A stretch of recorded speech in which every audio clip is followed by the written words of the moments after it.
him after that.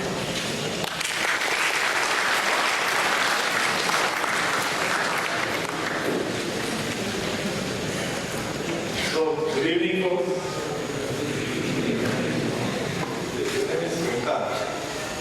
So, first, before I have to say anything, I would request the professors here, since everybody is here.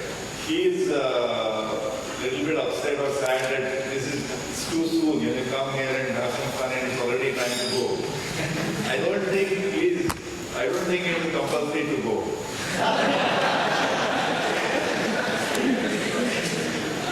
To stay some more, I think totally options are available. When you go into the mall, there are areas like cafeterias, restrooms, night.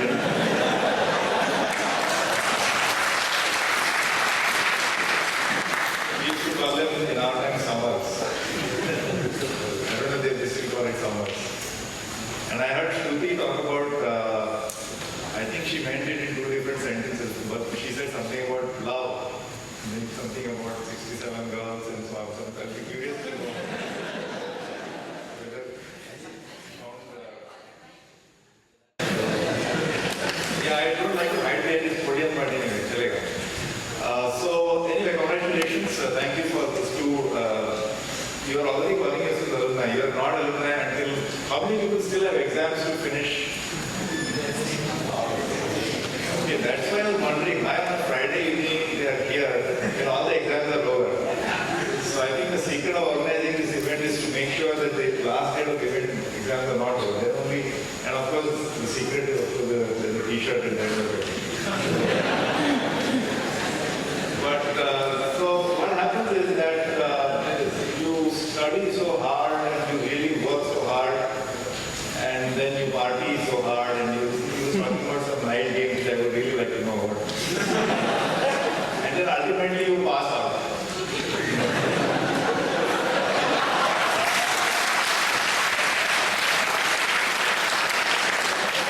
So just to really make it easy, don't work so hard for your degree that you have to pass out. You're not yet a those two speakers are calling themselves alumni. You're not yet alumni. You have to get past that last exam and so on. And one interesting thing is, these days everybody is asking Mr. Manmohan Singh to resign. You heard of this thing every other day, Mr. Advani or somebody or other is asking him to resign. So they desperately want him out of that kursi. So I'm reminded of a story from our own Maharashtra state. So there was this chief minister who shall not name today, that constantly there were all these plots and subplots to try and topple him.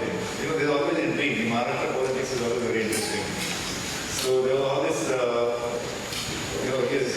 not his rival, but his own friends from his own party were always trying to topple him. So in sort of great disgust, but also with pride, he said, you can take away my, you can kick me out, you can take away my chief ministership, but I will always be ex-chief minister. So you can kick, as I said, you can kick all of you will be kicked out of IIT, but you permanently be ex-IITs. So that is something you're going to always have, an ex-IIT. So I know that by the way, we have a definition of ex-IIT if you have spent X number of years. So even the degree, I think we don't take it that seriously. But anyway, let me not give some wrong message. Please get the degree. So today I want to just share 2 or 3 thoughts. And I think I would request you to, let's keep it interactive. I can hear you, by the way. You can't hear me in the back, I can hear you. So even if you don't have a roaming mic, including the backbenches, I would request you to participate. Let's keep it interactive. We won't take too much time.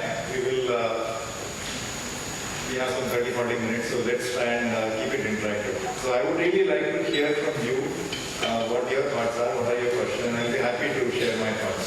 But since we have to kick off this thing, so I thought I'd just share 3 things. So I'm not here because I passed out and then I recovered a long time ago. So I'm quite sober now. So we want to talk about when in my days, when people start saying that that's a sign of boring talk. So I'm not going to say but I thought I'd share 3 things. explain the concept of time. See, most of you are in your 20s, right? Anybody? So I didn't have a good question to ask. But I'm assuming nobody is like below 19.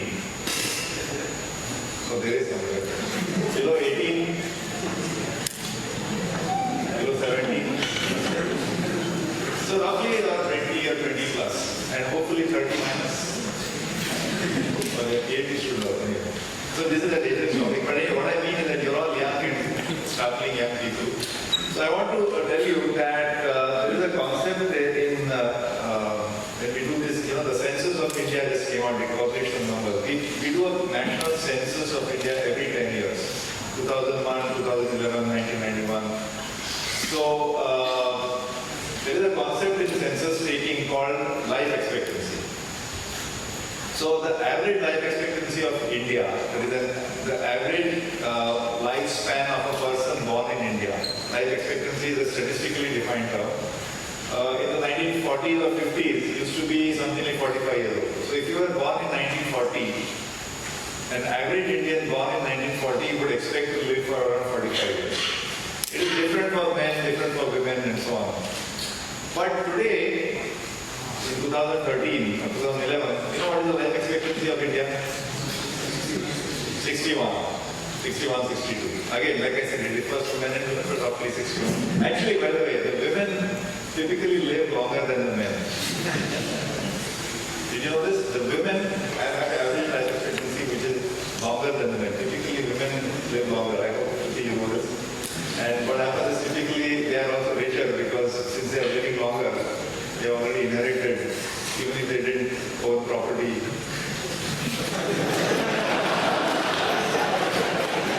Because this is a capital which has, you said 67, you will come back. So please permit me to say, I'll stick my neck out a little bit more while living is good. So they said, why do the women live longer than the men? This is statistically true. You can check it on Google.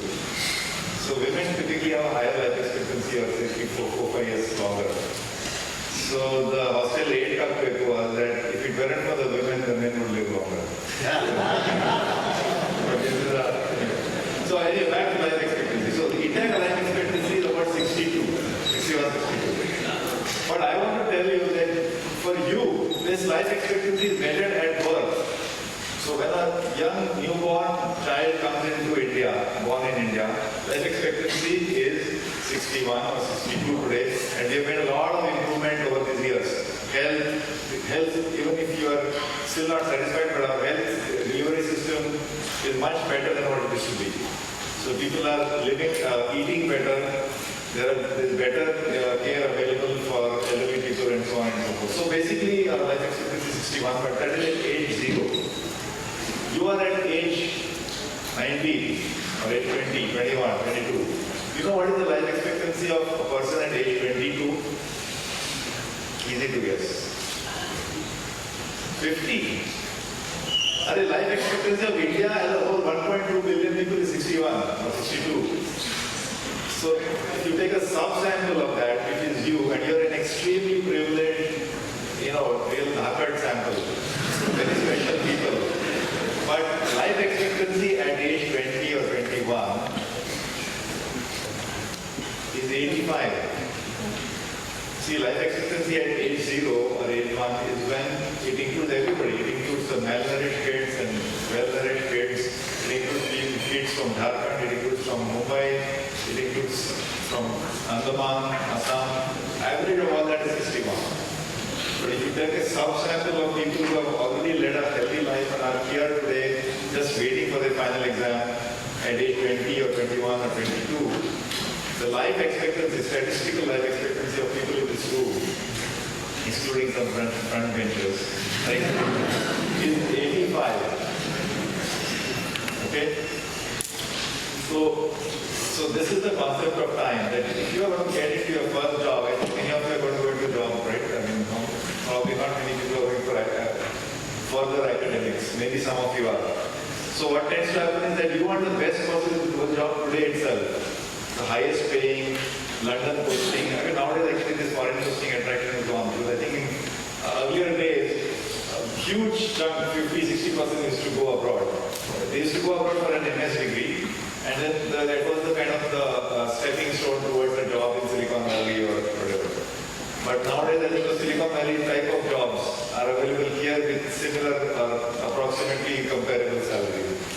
many of you will be going that, but then you are very impatient. You have to get the best job.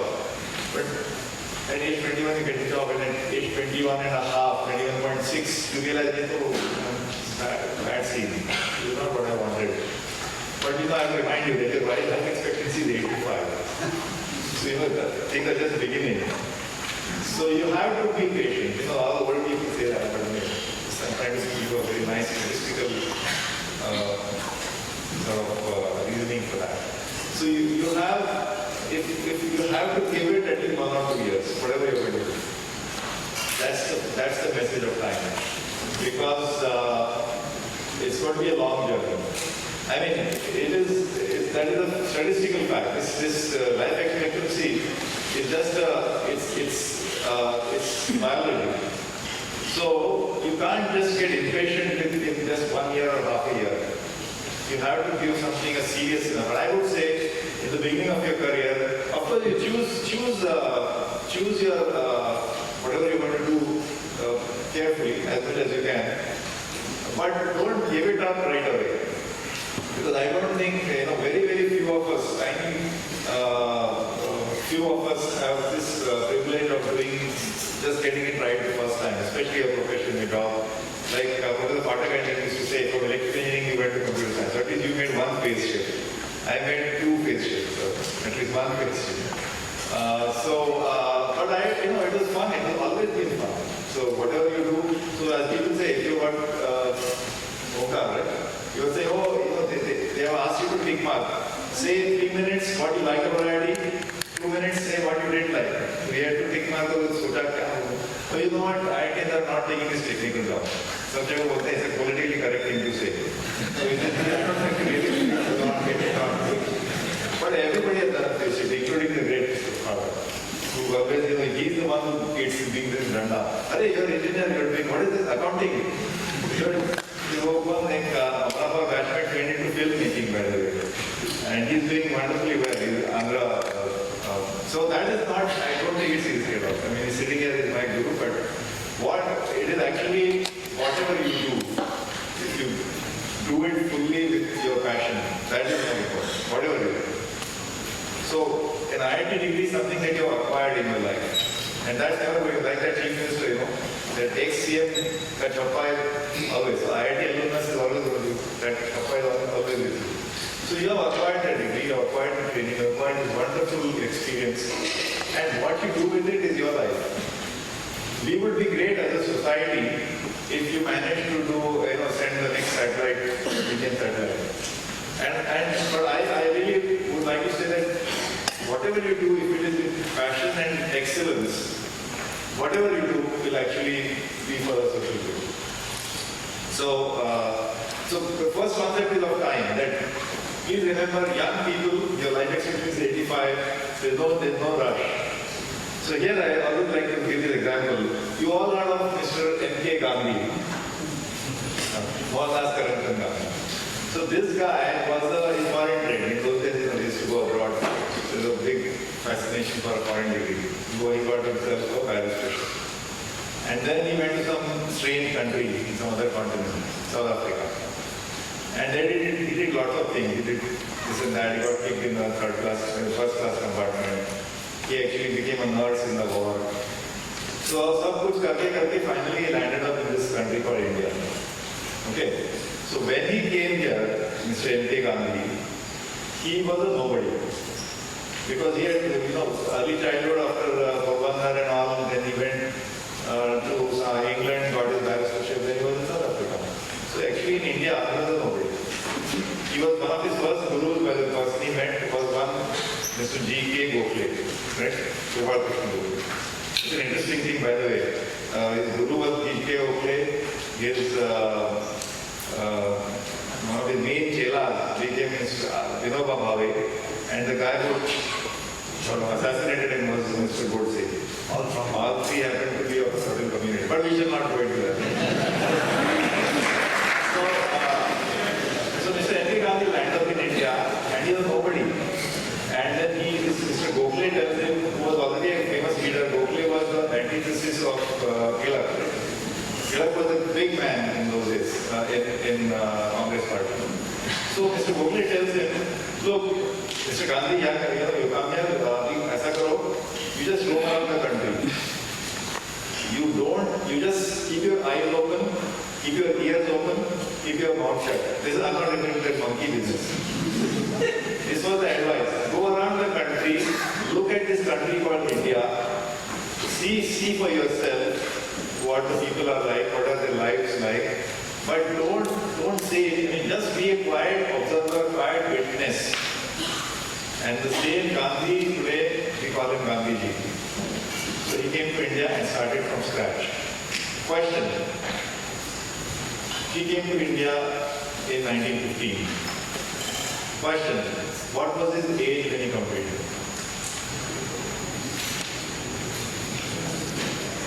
No t-shirt if you. What was his age when this nobody came to India? You can Google it and find out. 46, thank you. Concept of time. This man who started from scratch, and we call him Gandhi, possibly one of the greatest personalities of the 20th century. And like Lincoln was for the 19th century, they say. Have you seen the movie called Lincoln? So I think there's a great sort of complementarity between these two personalities. But anyway, the point is that Gandhi began his great journey of his life, for which we remember him. The people in India don't remember much about his work in South Africa. It was substantial. But we really don't know that much about it, or at least only serious students of Gandhi. But in India, he is on every, jail mein rehta hai Gandhi. So he is known, but the fascinating thing is that he started his journey at the age of 46. And you are 19. So, it's never, that doesn't mean, so party So the whole, this point about time, first, I just want to cover 3 topics. I know time is running out like they say. This professor, he used to give this somewhat boring talks. Lecture, 55, how many minutes is the IIT lecture? 55, not 60. 55 minutes. So at minute number 53, people used to start rustling their books. Pens, after they use pen nowadays, tablets. And they used to do this, then 55 or 56 minutes, the guy still going on. So then once the professor said, look at the clock. The time will pass, but will you?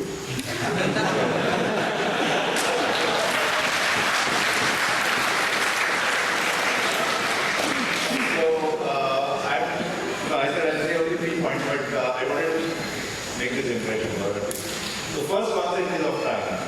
That please remember, life expectancy is 85. Abhi aapka just journey shuru ho raha hai. You have this proud thing about you which is never going to be taken away. They'll kick you out, but you'll always be excited.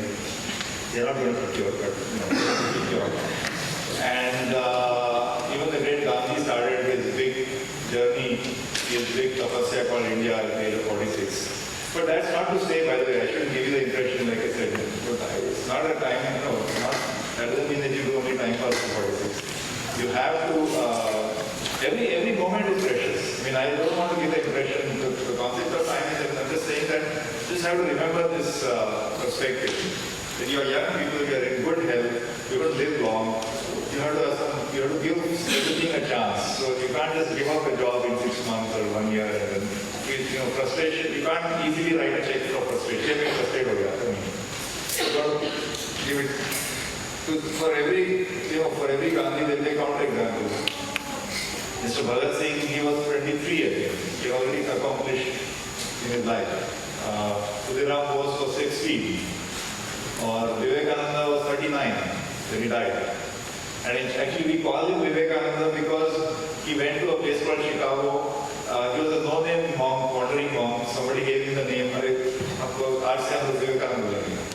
And then he was put on a ship and he went to Chicago. And then he gave this famous speech in 1893 called Sisters and Brothers of America, and got thunderous applause, and he became a very famous personality. Speaking circuit, he was in America for 5 years, came back in 1897. So he was alive only from 1893 to 1902. 1893 September he gave that first speech, and by 1902 he was gone. So such a great impact of his personality of just 9 years. So when I say time, let me not give you some,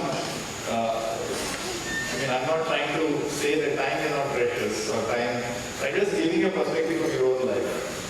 And therefore, it's a journey, and it's you have to, it's never too late for anything. There's always chance for, there's always a second chance, there's always a third chance, there's a fourth chance, there's always chance for course correction. Okay. End of part 1, time. Okay. Part 2 is part 2 and part 3 are actually easier. Part 2 is about leadership. So, in a way you're all leaders because you get gotten into IIT. I believe nowadays they say 500,000 people apply and 2,000 people get it. 8,000. Sorry, let's say 10,000 people get it. And the odds are similar for PGs, if not even the so-called highly competitive Harvard University is the ratio is 1:10 or 1:12. This is like 1:20, 2%.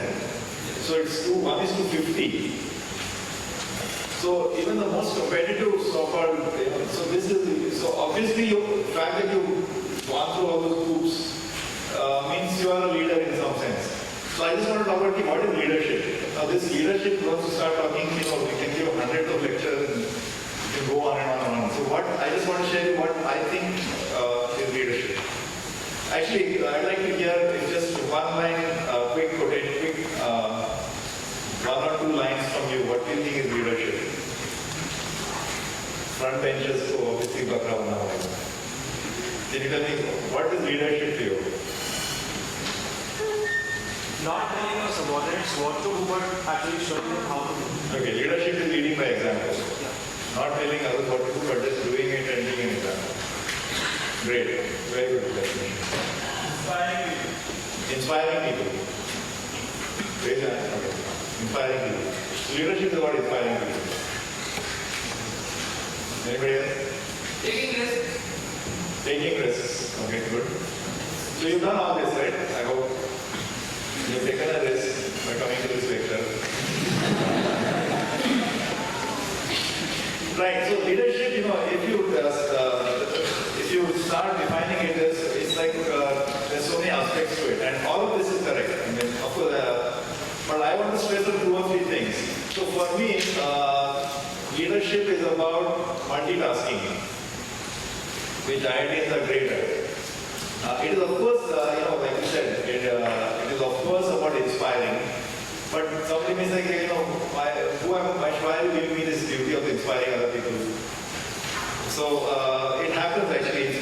Leaders tend to be inspiring people. Leaders are inspirational, but they didn't begin by wanting to inspire other people. Or like you said, leaders don't delegate, but they do it. So they didn't begin by not wanting to delegate, but it just so happens that they lead by example. Taking risks. So being bold, being fearless, being courageous. But I just want to focus on 1 or 2 things. One is multitasking. So unlike you, other people find it difficult to do 3, 4 things at the same time. But I think in your life, you will be able to do it. So please remember that and do each of them well. Since this is the skill that you acquired in IIT. I think IIT is a wonderful laboratory which teaches you, tomorrow is the exam, I don't even know the portion, and but at the same time, which BS card comes to the assignment and moving you around the corner and fundraising, and the mentors called me to give a speech here. So this multitasking is one thing that leaders do well. But the other thing about leadership, of course, all these things, delegate, by the way, I'm going to say opposite. He said that leaders are those who don't delegate, right? But isn't that what he said? Who lead by example. But actually, leadership is also about delegation. So leaders are those who can build a team around them. So when he says you inspire people, that means people automatically get attracted or gravitate towards the leader, and then the leader is able to delegate, build a trusting relationship. But the second aspect that I want to emphasize is leadership is all about taking responsibility. So whether you are taking responsibility for not just for yourself, but your family or your parents, or ultimately to a whole big bunch of people. So about maybe your department in an organization, about larger and larger sections of people. So that is something that's going to come to you. And this is what leaders do. They take responsibility, and they are not afraid of it. And they actually just think about yourself. You know, ask yourself, who am I? I mean, I'm taking responsibility for whom? Are you taking responsibility for yourself? I hope you are. So that's the thing. But are you? What else? I'm sure some of you are probably are supposed to be, your parents are looking, or your relatives, your family are looking forward to you stepping out into the world and earning a good salary or getting a good job and supporting them. So keep asking, what is responsibility? What is, what is on my shoulders? So that is, this leadership is about responsibility. We can, as I said, we can talk a lot about leadership, but you are by definition leaders. You don't have a choice now. In fact, everybody can be leader, but you are especially so because of where you are today. And one of the things that I think will define your leadership in your life ahead is how much responsibility are you going to take for how many people. Third point, and then we will have interaction hopefully. Third point is about gratitude. And so this is something actually, I think it came in the opening remarks of Ravi and Damayanti also. There may be so many qualities about intelligence, about leadership, about bravery, courage, about beauty, about whatever. But the really, that elusive thing that we're looking for, not elusive, but that the most important characteristic we're looking for, a trait we're looking for is gratitude. So, being grateful. Here, there's no logic for this. I'm not going to build a logic or a theory or statistical model, like I said, life expectancy. This is, just think about it this way, that you got into, let's say, the entrance exam I mentioned. 500,000 people are taking this exam and 10,000 get in. And this has been said so many times, the guy or the girl got 10,001 or 10,002 rank, or even 20,000 rank. Was that person really so much worse that they didn't deserve to be in an IIT? Not so. It may have happened that something happened. They got a problem wrong, or they got some question paper wrong. So that's the story with most things in life. And we are just wonderfully, we are in such privileged situation that we are in one of the, first of all, we are in the best IITs of India. And this is an institution which is, I think, top rank among various listings that you see, international listings. I mean, we may not be in top 50 because India itself as a country has to get there. But in most of this, IIT Bombay figures very prominently.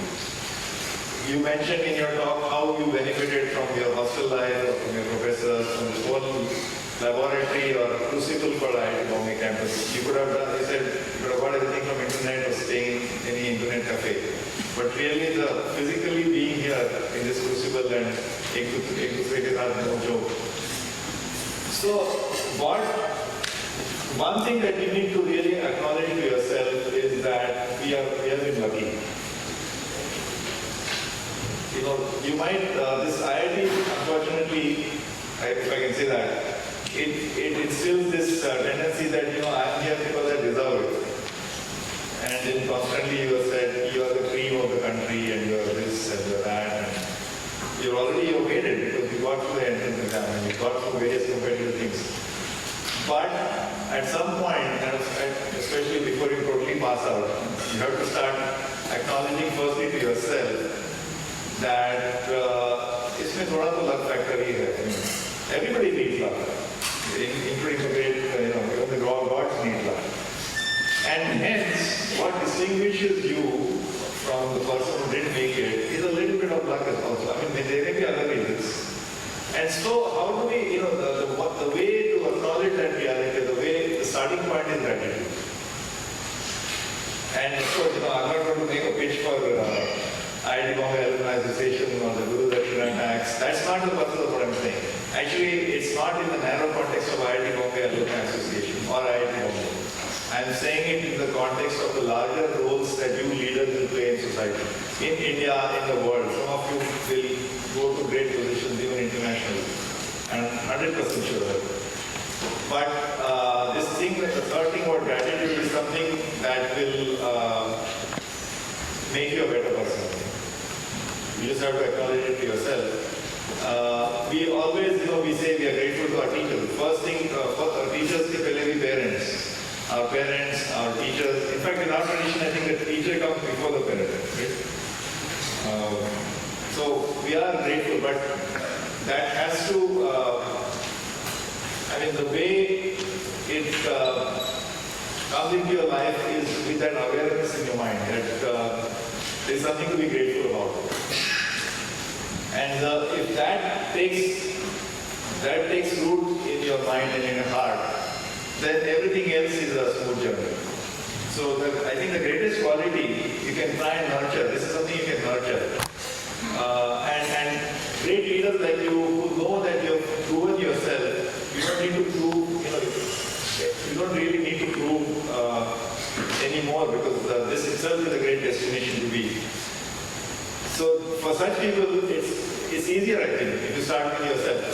So that's another thing I wanted to say that please once in a while remember that we are all very privileged to have gone through this institution. We are all very privileged to have had this chance of spending 4 years or 2 years here, and we've all had this privilege lifelong. By the way, as I said, I think Professor Sinha was saying that you can take an IITian out of IIT, but you cannot take an IIT out of IITian.